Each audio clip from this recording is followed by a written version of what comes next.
Welcome to another video lesson. I hope you have been understanding all the lessons we've had so far. So we're going to be dealing with a new topic today. It's quite simple actually, but I believe that some of you have problems with answering comprehension questions. So this is a good avenue for me to teach you, and a good avenue for me to share what I know too. Alright, so when we talk of comprehensions, we all know what comprehensions are. They are like passages or texts that we read to answer questions that follow. So I'm going to jump right into the importance of comprehensions. It's very short. Comprehension skills are very important. They actually are, because at different stages in your education, even in the university, you answer comprehension questions. Okay, it gets more technical, but they're all comprehensions. Okay, so the questions that always follow assess how well you have comprehended a text. That is why it's called a comprehension text. It's a text for you to understand. Okay, so the questions that come try to assess if you've understood what you have read, or if you really actually read the comprehension text that you were given, and if you understood what the text was all about. Alright, so we're going to move straight into how to answer comprehension questions. First of all, I found this particular basic steps on the internet, Matrix Education. So I'm going to use this as my guideline to show you how to answer comprehension questions. So the first step is to read the questions.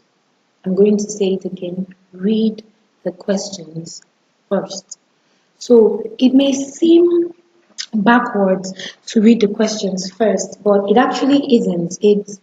It helps you to look for the answers to the questions in the text that you are about to read, in the comprehension text you are about to read. So when you read the questions first, you get an idea of what you're supposed to be looking for in the text. You don't just breeze through the text now. You have the questions at the back of your mind now. You're looking for the answers now. It even helps you, if you're in the exam hall, to be faster with answering the questions. So step 2 says unpack the questions. What that means is you have to read the questions a couple of times so you know what to look for in the comprehension text. It may sound like the first one, but the first one is trying to state, the first step is trying to tell you this is the first thing you should do. So while you're doing step 1, you have to move into step 2 and read the questions a second time, at least a second time. Minimum, you should read the questions for a minimum of 2 times. And if you have enough time, you should read them 3 times. It helps you to know what you're looking for, like I said. And it helps you keep the questions at the back of your mind while you would move to step 3 and read the text. So still talking on step 2, on unpacking the questions. Some questions come with multiple choices. Some questions ask you to retrieve information from the text. So if we want to unpack questions, I might go to the end of my comprehension text, assuming I have a comprehension text to read, and I want to unpack the questions. I will read the questions over and over again. Let's pick a hypothetical comprehension text. Let's talk about Jack and Jill. We all know the story of Jack and Jill. Jack and Jill going up the hill to fetch pails of waters. Then Jack and Jill coming down the hill, and Jill falling down, Jack falling down. I think Jack broke his neck and Jill came tumbling down, something like that. So that's a very short story. It's a poem, but it can also be a comprehension text. So if I'm unpacking questions, I might want to ask, I might read a question that says, who and who went up the hill? That's a question. So when I begin to read the comprehension text, I now know what I'm looking for. I'm looking for the names of the 2 people that went up the hill.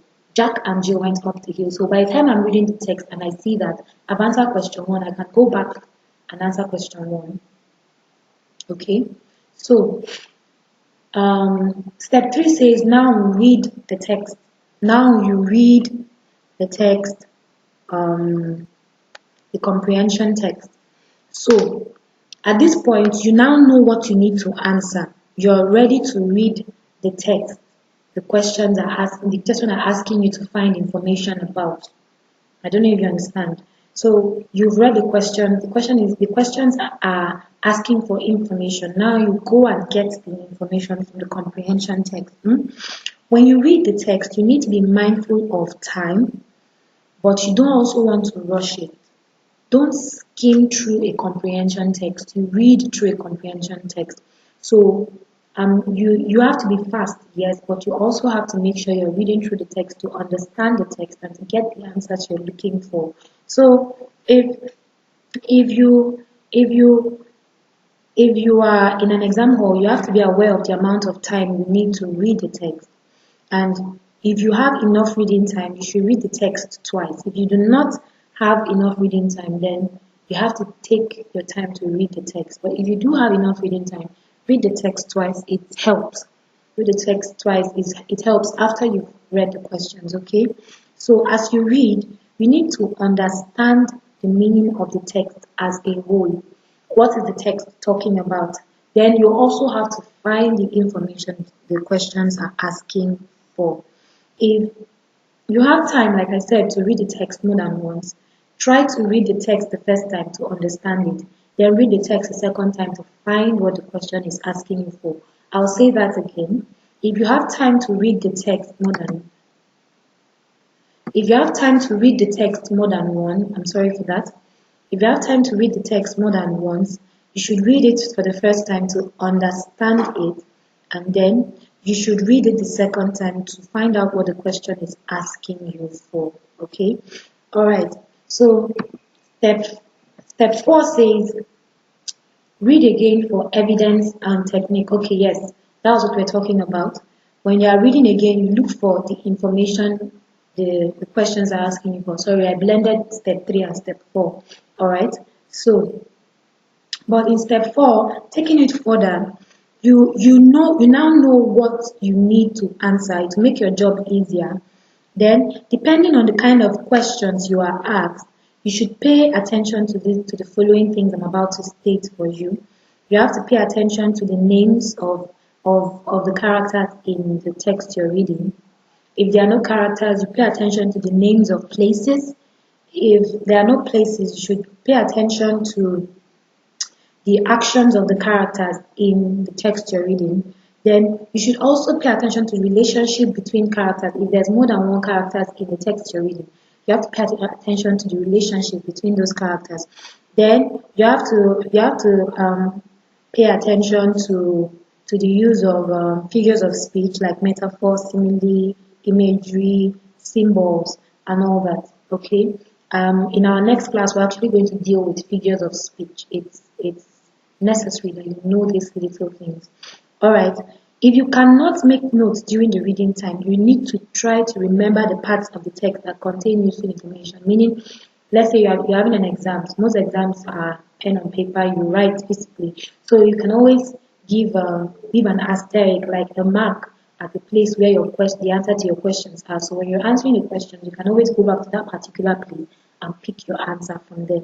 Alright, moving on. Yeah.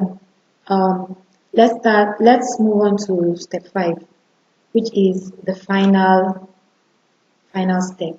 You actually answer the questions this time.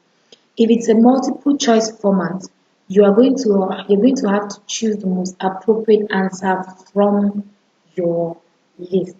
That's, you have number 1 and it has option A, B, C, and D. You're going to have to choose the most appropriate answer from the list. Make sure you read the question thoroughly so that you can find specific words that will help you to find the answer. Okay? Don't rush the questions. Take your time to make sure that you're answering correctly. Do not be afraid to reread the important part of the passage before you respond to your question. Okay? So when you're answering question in written responses, now this is not OBJ. This is writing with your pen. All right? You have to identify the keywords in the question, then you present your answer and explain, okay, and conclude. It doesn't have to be so bogus. When we move into the our worksheets, I will explain better. Okay, so now let's move into our worksheet for today. Let's try to round up the class now.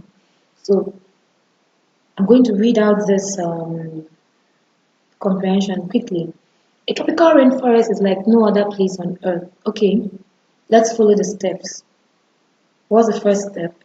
The first step says read the question. So now let's go over and read the question. This is the question.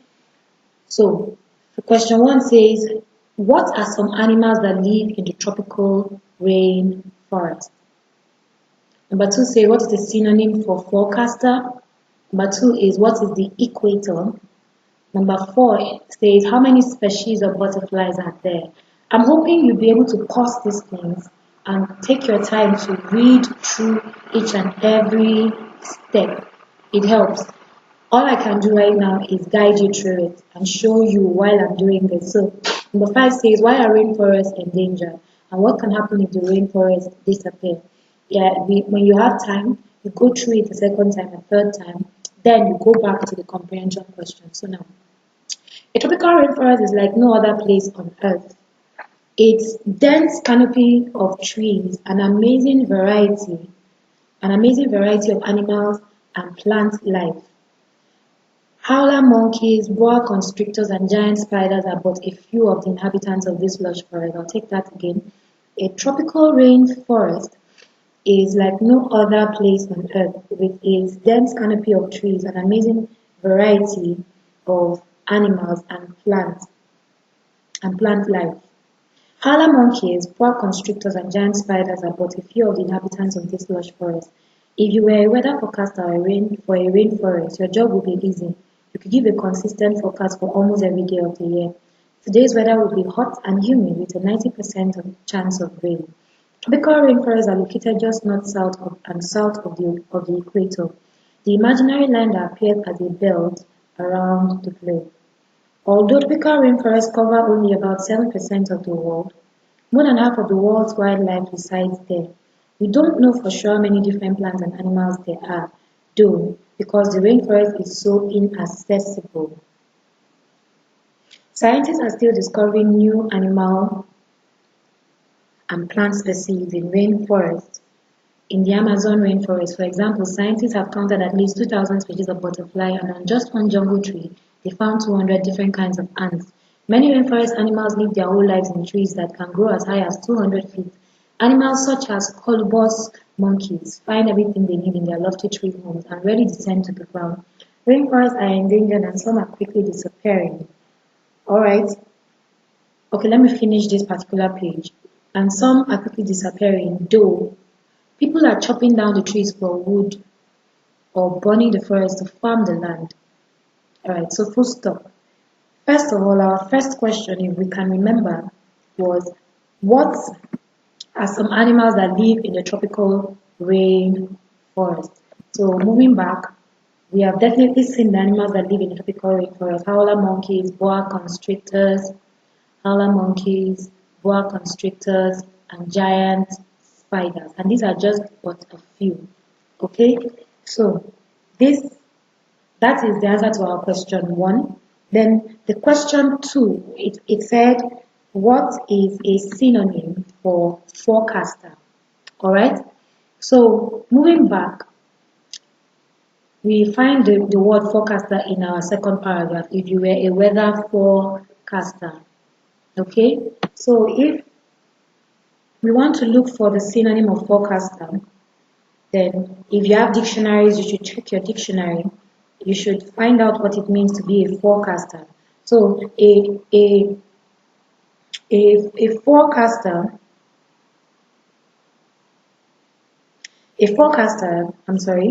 is a person who forecasts. Okay, so when you forecast something, you estimate how that thing will be in the future. So if we're looking for synonyms for a forecaster, we could say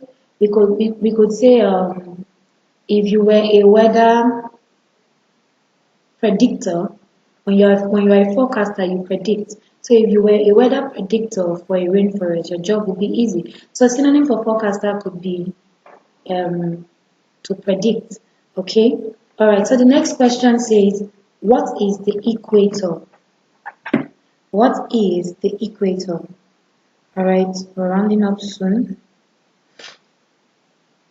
The equator is an imaginary great circle around the earth.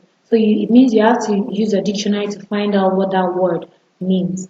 But all this, you can actually find them in the book. Alright?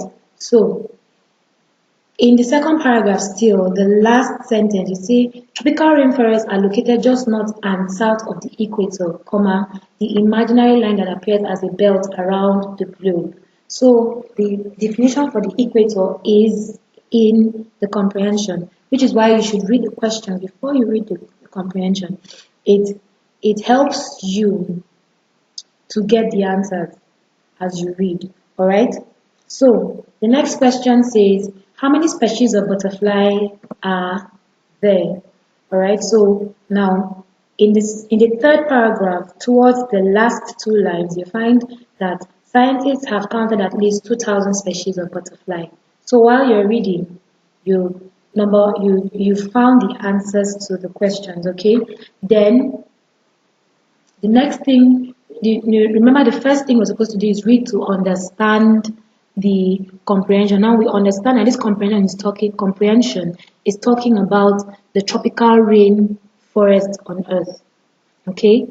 It's describing how a tropical rainforest is. Yes. So now the next thing we're doing is we now read through to get the answers, which we are doing currently.